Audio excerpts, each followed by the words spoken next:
3. Okay, guys, so I'm going to go over the second part of section 2-4, which was making sure that we understand how to graph a line. On the first part, we went over only graphing our lines in slope-intercept form. Slope-intercept form, if we can recall, is y equals m times x plus b. All right, where m is our slope and b is our y-intercept. That's what the whole first page covered over. The examples that I did in class went over slope-intercept form and solving for our y value. So now I'm going to go over the back portion, which is talking about parallel and perpendicular lines. We're writing linear equations, but we're having to listen to the actual question and seeing if we're comparing it to something parallel or if we're comparing it to something perpendicular. All right?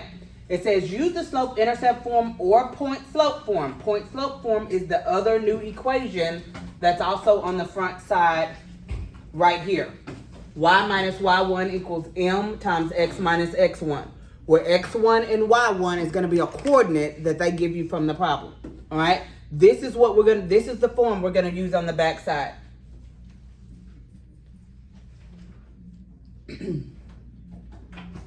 All right, so parallel and perpendicular lines. Instead of reading all of that, I'm just going to tell you guys verbatim what a parallel and what a perpendicular line is. If two lines are parallel, that means they have the same identical slope. So like if I have one line that has a slope of 0 going this way, it's horizontal, then my other line that's parallel to it also has to have a slope of 0. All right? So that's the easy part with parallel lines. The way I remember it is parallel has two L's right next to it, to each other, that are the same. So they're going to have the same slope because that's the only word that has two L's next to the word parallel. Perpendicular, which means they meet at a 90-degree angle. If two lines are perpendicular, then they have opposite reciprocal slopes. All right?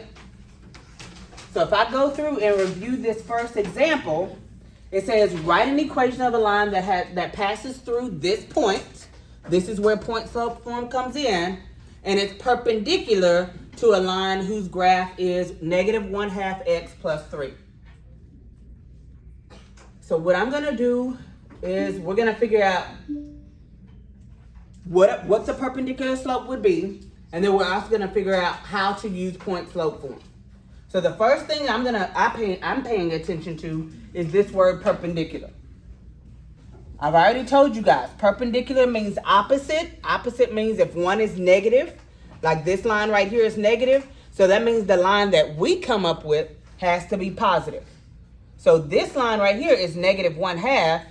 The line that we come up with has to be the opposite, so it's going to be positive. And then it's going to be the reciprocal. Reciprocal means we're going to invert this fraction. So what is the reciprocal of 1/2? If I take 1/2 and I flip it, it's going to be 2/1. Anything over 1 is equal to 2, equal to that number on the numerator. All right? So let's check it. This is a negative. This is a positive. This is 1/2. This is 2/1, which equals 2. So we have applied the property or the principle of opposite reciprocal slopes for perpendicular lines. All right, so now all we have to do is go and we can use point-slope form. This form right here is point-slope form. Y minus y1 equals m times x minus x1. All right, so I'm going to take y and I'm going to subtract my y1 value up here. What y value did they give me? They gave me 2. So I'm going to plug in subtract 2. Equals 2. It says our slope, m, our slope. So 2 should be our slope. That's what we figured out. Our opposite reciprocal slope is going to be 2. Parentheses, x minus x1. This is my x1 value. If I have the point 82, this is x1, this is y1, which is at the top where the notes were at. All right? And now on this form right here, y minus 2 equals 2 times x minus 8. Now this is basic algebra. I'm going to go through and simplify all of this. So y minus 2, do they have anything in common? No. So I'm going to leave it as y minus 2. But over here, what can we do? We have reviewed this all year long. I can go and distribute this 2 to the x and to the minus 8. 2 times x is 2x. 2 times minus 8 gives me minus 16. All right? And I did the 2 times the 8 too. X2. All right? So now this is what we have, this row. The last thing we need to do, if we're wanting to put this in slope-intercept form is y equals mx plus b. That's our ultimate goal. So if I wanted to put this form into this form, all I have to do is solve for y. Remember, solve for y means get y by itself. So anything, if this is what I'm solving for, that means anything that's not in this box has to go to the other side. And I have to ask myself the question that we've been asking ourselves all year. What are we doing to y right now? What's happening to y right now? I'm subtracting 2. What's the opposite of subtract 2? I'm going to add 2 to both sides. Negative 2 plus 2 cancels out. It becomes 0. I'm left with y equals negative 2x. This is an x term. So I cannot combine this x term with the 2.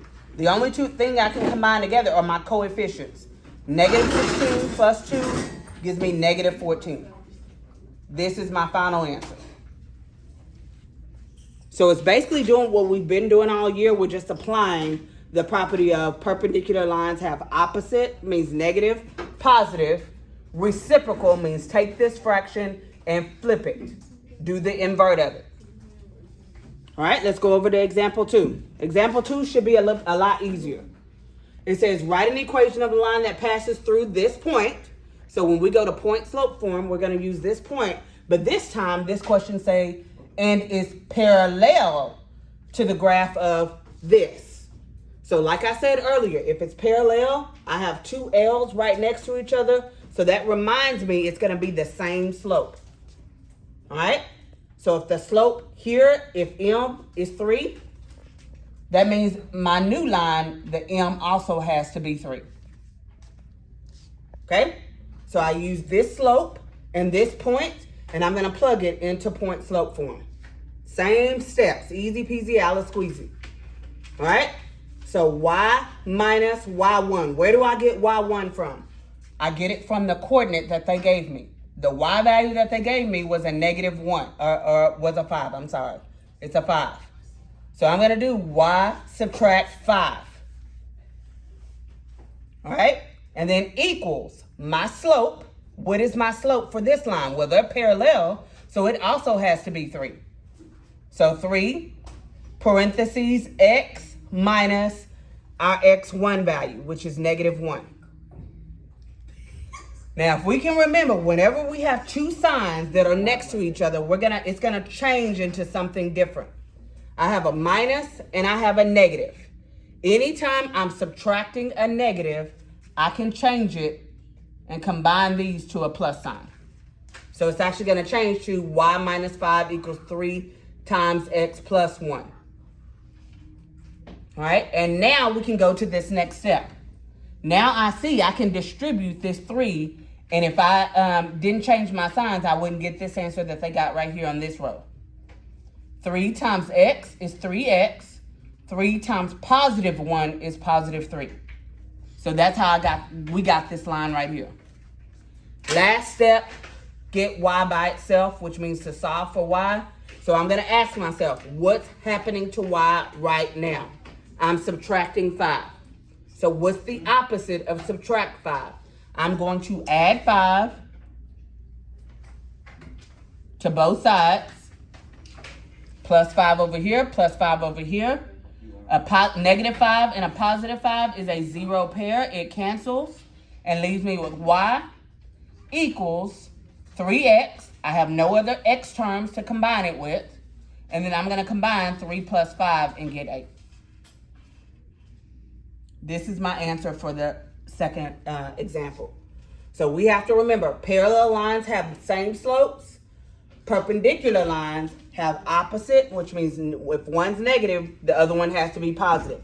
Let's say they gave us a positive slope. That means the one that you come up with has to be negative if they're perpendicular.